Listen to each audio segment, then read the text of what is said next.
रात के लगभग 11 बज चुके थे। पुराने बाजार की आधी बत्तियां बुझ चुकी थीं और हवा में धूल और ठंडक का अजीब मिश्रण था।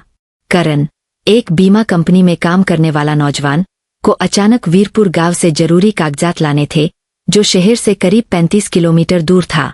पुराने ऑटो स्टैंड पर पहुंचते ही उसने चाय की टपरी के पास बैठे चालकों से पूछा, भैया, कोई मुझे वीरपुर छोड़ देगा क्या? बहुत जरूरी है। एक बुजुर्ग चालक ने सिर हिलाया। वीरपुर, रात के 11 बजे। बेटा, हम में से कोई नहीं जाएगा। घर जाओ, सुबह जाना। करण ने दोगुना किराया देने की बात कही। तभी एक पतला, शांत बुजुर्ग आदमी अपना ऑटो लेकर आ गया।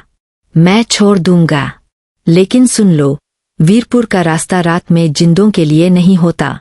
करण को मजबूरी थी। वो बैठ गया।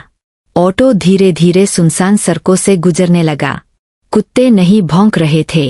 हवा में अजीब सी खामोशी थी। जंगल के पास पहुंचकर ऑटो रुक गया। आगे मैं नहीं जाऊंगा। वीरपुर आधा किलोमीटर आगे है। भगवान तुम्हारा भला करे। ऑटो वाले ने तुरंत गाड़ी मोड़ी और अंधेरे में गायब हो गया। करण अकेला खड़ा था। दोनों तरफ ऊंचे ऊंचे पेड़, हवा में डरावनी फुसफुसाहट। थकान से चूर करण एक टूटी दुकान के बेंच पर बैठ गया। तभी अंधेरे से एक लंबा, दुबला आदमी, काले कपड़ों में, कंधे पर फटा कंबल, धीरे धीरे आता दिखा। भैया, मुझे वीरपुर जाना है, क्या साथ ले चलोगे? चलना है तो मेरी बात माननी होगी, वरना सुबह नहीं होगी तुम्हारी। करण डर गया, लेकिन उसने हाँ कर दी। वो आदमी आगे बढ़ा। पीछे मुड़कर मत देखना, और अगर कोई आवाज आए, किसी का नाम पुकारे, जवाब मत देना। इस रास्ते की आवाजें इंसानों की नहीं होतीं। कुछ ही देर बाद पीछे से एक लड़की के रोने की आवाज आई। बचाओ, कोई है? करण रुकने लगा, लेकिन आदमी ने झिड़का, चुप, वो किसी बच्ची की आवाज नहीं है। वो वही चीज है जो रात में शिकार ढूंढती है। अचानक करण के पांव जम गए, जैसे किसी ने पकड़ लिया हो। उसने कांपते हाथ आगे बढ़ाए। आदमी ने उसकी कलाई थामकर खींचा। अगर मैंने न खींचा होता तो तुम इस अंधेरे में हमेशा के लिए खो जाते। कुछ देर बाद दोनों वीरपुर की पहली बस्ती में पहुंच गए। आदमी का नाम था दामोदर। उसने करण को अपने मिट्टी के घर में ले जाकर बिठाया। दामोदर की पत्नी विमला ने बताया, इस गांव के लोग सुबह होते ही तालाब के पास गांव की बड़ी अम्मा मिलीं। बेटा, 2 तरह के लोग वीरपुर आते हैं, जिन्हें यहाँ कुछ खोजना होता है और जिन्हें नहीं खोजना चाहिए था। तभी हवा में सड़ी मिट्टी जैसी गंध फैल गई। भागो, वो साया फिर गांव की तरफ आ रहा है। तीनों दौड़े।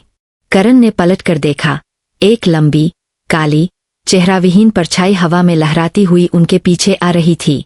घर पहुंचकर दामोदर ने बताया, यह साया उसी को चुनता है जो किसी अधूरी आत्मा से जुड़ जाता है। तुमने कल रात उस रोने की आवाज पर ध्यान दिया, बस उसी पल तुम उसके निशाने पर आ गए। और आज उसकी चुनी हुई मौत का दिन है।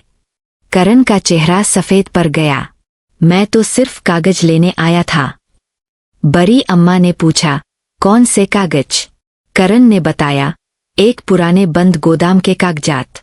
दामोदर और बड़ी अम्मा ने एक दूसरे को देखा। उनके चेहरों पर डर उभर आया। वही गोदाम जहां मेरा बेटा आखिरी बार गया था।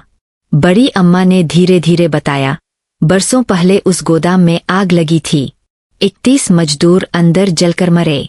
मालिक ने बीमा के लिए जानबूझकर आग लगवाई थी। मौतों को हादसा बताया गया। असली कागजात छुपाए गए। उन आत्माओं को कभी न्याय नहीं मिला। साया उन्हीं आत्माओं को बांधकर रखता है। और तुम वो कागज ढूंढने आए हो जो उन्हें आजाद कर सकता है। इसीलिए साया तुम्हारे पीछे पड़ा है। तभी साया दरवाजे पर प्रकट हो गया। अंधेरा कमरे में फैलने लगा। दामोदर ने राख की थैली उठाकर उछाली। साया चीखा और पीछे हटा।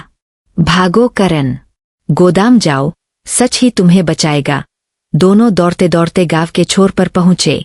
वो गोदाम आधा जला, दीवारें काली, टूटा दरवाजा, अंदर की हवा बर्फ जैसी ठंडी, दीवारों पर जले हाथों के निशान, आग और राख की गंध। एक कोने में एक पुरानी लोहे की अलमारी, ताला टूटा। करण ने खोली, अंदर फाइलें, पुराने रिकॉर्ड और एक मोटा रजिस्टर। रजिस्टर खोला, साफ साफ लिखा था, मजदूरों की मौत हादसा नहीं थी, मालिक ने बीमा के लिए जानबूझकर आग लगवाई। 31 जाने। सब दबाया गया। उसी पल गोदाम का दरवाजा धड़ाम से बंद हो गया। सच यहीं दफन होगा, और तुम भी। साया आगे बढ़ा। दामोदर ने आखिरी राख फेंकी, इस बार कोई असर नहीं। साये ने उन्हें हवा में उछाल दिया। वो दीवार से टकरा कर गिरे। तभी दीवारें कांपने लगीं। करण दामोदर को बाहर खींच लाया, लेकिन उनके घाव बहुत गहरे थे। उनकी सांसें धीमी होने लगीं। रजिस्टर ले जाओ बेटा, सच बाहर पहुंचाओ। मेरा बेटा दूसरी तरफ इंतजार कर रहा है। यही मेरा घर लौटना है। उनकी आंखें बंद हो गईं। करण फूट फूट कर रोया। फिर उसने रजिस्टर उठाया और गांव लौट आया। पहली बार वीरपुर में सुबह हुई बिना किसी साय के। कुछ देर बाद कर